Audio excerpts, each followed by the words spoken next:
Lots of education bloggers will insist that if you just read their 5 secret tips for first-year teaching success, you won't have anything to worry about. But it's time to let that fantasy go. Super specific tips are rarely one-size-fits-all. What works with one teacher's style, a certain school's culture, or a particular group of students often feels inauthentic for another. So instead of going crazy reading up on supposed quick fixes that will instantly solve every classroom management and lesson planning problem, do yourself a favor for the long run. Establish thinking habits that will help you get a better sense of perspective, which can reduce your stress and anxiety and help you make better decisions, so ultimately, you'll experience more job satisfaction. Here are 8 signs that you're developing the thinking habits to block burnout.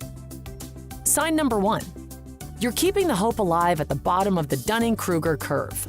Sure, it's a rude awakening when you realize that your college program couldn't have taught you everything you need to know about your first teaching job. But you don't let it bum you out forever. Instead of wallowing in the feeling that you're a bad teacher, you seek support from your more experienced colleagues and also just cut yourself some slack. By your second year, you'll have seen classroom patterns play out enough times that you'll be more confident in how you respond, and your morale will get a boost. Sign number 2. You don't dwell on chance events. You try not to get caught up on how things you couldn't control in the classroom made you look silly, derailed your plans, or even set you up to save the day every now and then. Instead of allowing chance events to make or break a day, you focus on whether you've applied your skills to the things you do have the potential to influence, even if those skills are currently in development. Sign number 3. You assess whether you got the W for the day. When you have days when something goes wrong, you don't take it to mean that the rest of your hard work was wasted. When a negative event makes you question whether you'll ever get a handle on this teaching thing, you take a step back and remember everything else you did throughout the day. Most of it probably led to positive outcomes for you and your students, so be sure to give yourself credit for the many things you're doing well. Sign number 4. You know how to crush habits that make stress worse. Teacher stress is inevitable, so take some time to understand how you respond to it by diagramming your habit loops. When you're aware of what triggers a behavior, the satisfaction you get from it, and if there are negative side effects, it puts you on the path to finding outlets for stress that keep you energetic and healthy without ups and downs. Sign number 5 that you're building helpful thinking habits. You explore the gray area.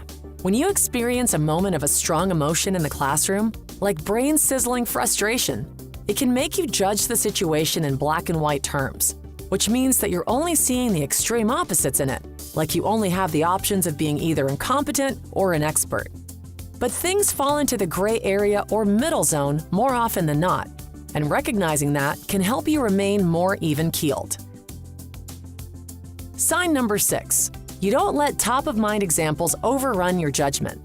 It's easy to get caught focusing on a couple of troublemakers or the achievements of a few star students. But you remember that just because an event sticks out in your mind doesn't mean that it's something that commonly occurs or involves everyone. To avoid the availability effect, you try to stay calibrated on the experience of most of your students in your classroom and make decisions about class activities that are best for the group. Sign number 7. You predict the future. When you have an important decision to make about something like assessments, discipline, or curriculum changes, you take a few minutes to do a pre-mortem. You imagine your decision had a bad result and think through what would have been likely to cause it. Then you come up with a different approach if it seems necessary. It's worth putting on one of those motivational posters. Pre-mortems can prevent disappointments. And finally, sign number 8. Your to-do list items don't get equal treatment. It's easy to get sidetracked by every little task that crosses your mind or desk, but having a clear idea of your priorities helps you focus on what matters.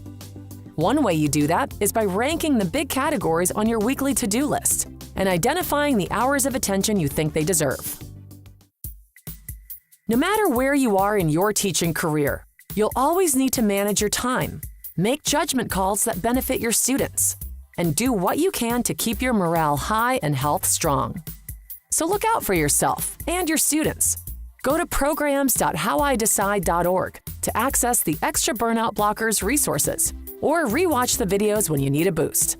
Also, check out the free lesson materials for our student programs, HabitWise, Mindful Choices, and High School Explorer, because learning to think better goes a long way in making our lives better.